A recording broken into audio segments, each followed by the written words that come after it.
Hello dears, എല്ലാ മക്കൾക്കും എജ്യുമേറ്റിൻ്റെ മറ്റൊരു ക്ലാസ്സിലേക്ക് സ്വാഗതം. ഇന്നത്തെ ക്ലാസ്സിൽ നമ്മൾ നോക്കാനായിട്ട് പോകുന്നത് 4ാം ക്ലാസ്സിലെ മക്കളുടെ മലയാളത്തിലെ നന്നാവാൻ ഒന്നാവാം എന്ന യൂണിറ്റിലെ ചോദ്യം എന്നുള്ള പാഠഭാഗമാണ് കേട്ടോ. ക്ലാസ്സിലേക്ക് കിടക്കുന്നതിന് മുന്നേ ചാനൽ ആദ്യമായി കാണുന്നവരാണെങ്കിൽ ഒന്ന് സബ്സ്ക്രൈബ് ചെയ്ത് സപ്പോർട്ട് ചെയ്യാൻ മറക്കരുത്. അതുപോലെ വീഡിയോ നിങ്ങളുടെ കൂട്ടുകാരിലേക്ക് ഇവിടെ ഒന്ന് ഷെയർ ചെയ്ത് കൊടുക്കണേ. നിങ്ങൾക്ക് ആവശ്യമുള്ള 4ാം ക്ലാസ്സിലെ മറ്റു വിഷയങ്ങളുടെ വീഡിയോസ് STD4 ന്യൂ സിലബസ് എന്നുള്ള പ്ലേലിസ്റ്റ് എടുത്ത് നോക്കിയാൽ അത് ലഭിക്കുന്നതാണ് കേട്ടോ. ഇനി മലയാളത്തിൻ്റെ ക്ലാസ്സുകൾ മാത്രം മതിയെങ്കിൽ STD4 മലയാളം എന്നുള്ള പ്ലേലിസ്റ്റ് ഉണ്ട്, അതിൽ നോക്കുക. അപ്പോൾ ശരി, നമുക്ക് നേരെ ക്ലാസ്സിലേക്ക് കടക്കാം. സ്നേഹവും സമഭാവനയുമെല്ലാം നമ്മുടെ സംഭാഷണത്തിൽ കടന്നു വരണം. ഉറുമ്പിൻ്റെ ചോദ്യത്തിൽ എന്താണ് സംഭവിക്കുന്നത് നമുക്ക് നോക്കാം. ആനയും ഉറുമ്പും പോവുകയാണ്. ആനയുടെ പുറത്താണ് ഉറുമ്പ് കയറിയിരിക്കുന്നത്. അപ്പോൾ സ്വാഭാവികമായിട്ടും ഉറുമ്പിന് എന്തുണ്ടായിരിക്കും? ഞാൻ ഉയരത്തിലാണ് എന്നുള്ള ഒരു അഹങ്കാരം ഉണ്ടായിരിക്കും അല്ലേ. എങ്ങോട്ടാണാവോ ഇങ്ങനെ ചാടിച്ചാടി? ഒരു തവളയോട് ചോദിക്കുകയാണ്, എങ്ങോട്ടാണാവോ ഇങ്ങനെ ചാടിച്ചാടി എന്ന്. തവള എന്താ മറുപടി പറയുന്നത്? ചാടിച്ചാടി അല്ലാതെ പിന്നെ തുഴഞ്ഞു പോണോ?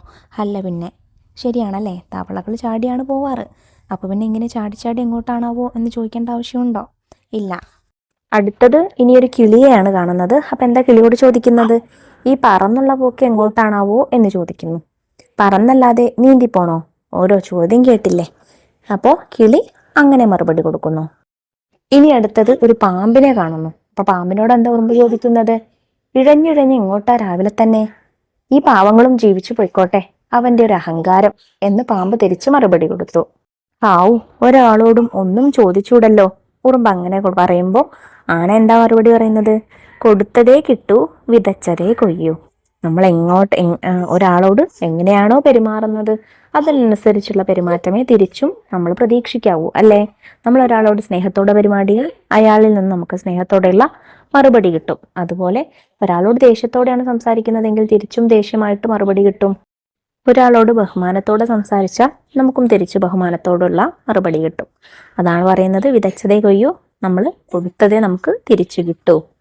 ഇനി ഇതിന് താഴെ 2 ചോദ്യങ്ങളുണ്ട്. ചോദ്യം 1, ചോദ്യങ്ങളിൽ നിന്ന് ഉറുമ്പിന്റെ സ്വഭാവത്തെ പറ്റി എന്തെല്ലാം മനസ്സിലാക്കാൻ കഴിയും? ഉറുമ്പിന്റെ സംഭാഷണങ്ങളിൽ നിന്ന് അവന് അഹങ്കാരമുണ്ടെന്നും മറ്റുള്ളവരെ പുച്ഛത്തോടെ കാണുന്നുണ്ടെന്നും മനസ്സിലാക്കാം. കൂടാതെ ലോകകാര്യങ്ങളെക്കുറിച്ച് ജ്ഞാനമുണ്ടെന്ന ഭാവവും താൻ പറഞ്ഞതാണ് ശരിയെന്ന വിശ്വാസവും പ്രകടമാണ്. ചോദ്യം 2, സ്നേഹവും സമഭാവനയും അനുഭവപ്പെടുന്ന തരത്തിൽ സംഭാഷണം മാറ്റി എഴുതി കാർട്ടൂൺ തയ്യാറാക്കും.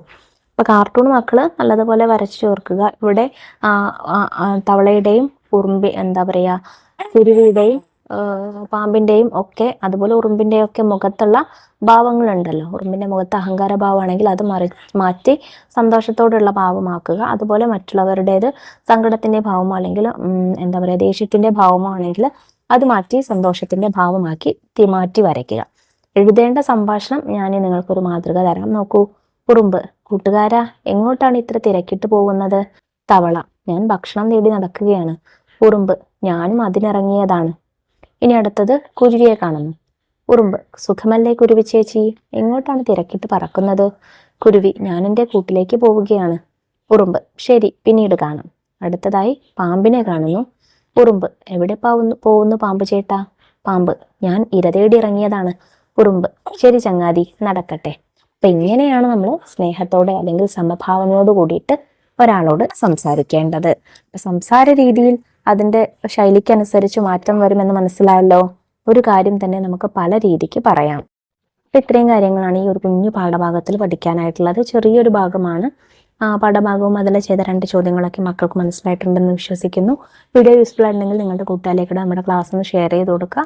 അതുപോലെ മറ്റു വിഷയങ്ങളുടെ വീഡിയോസിന് വേണ്ടി ചാനൽ ഒന്ന് സബ്സ്ക്രൈബ് ചെയ്ത് വെക്കുക. ഈ ക്ലാസ്സിനെ കുറിച്ചുള്ള അഭിപ്രായങ്ങൾ മറക്കാതെ കമന്റ് ബോക്സിലൂടെ അറിയിക്കുകയും ചെയ്യണേ. അപ്പോൾ ശരി, നമുക്ക് അടുത്ത ക്ലാസ്സുമായി വീണ്ടും കാണാം. താങ്ക്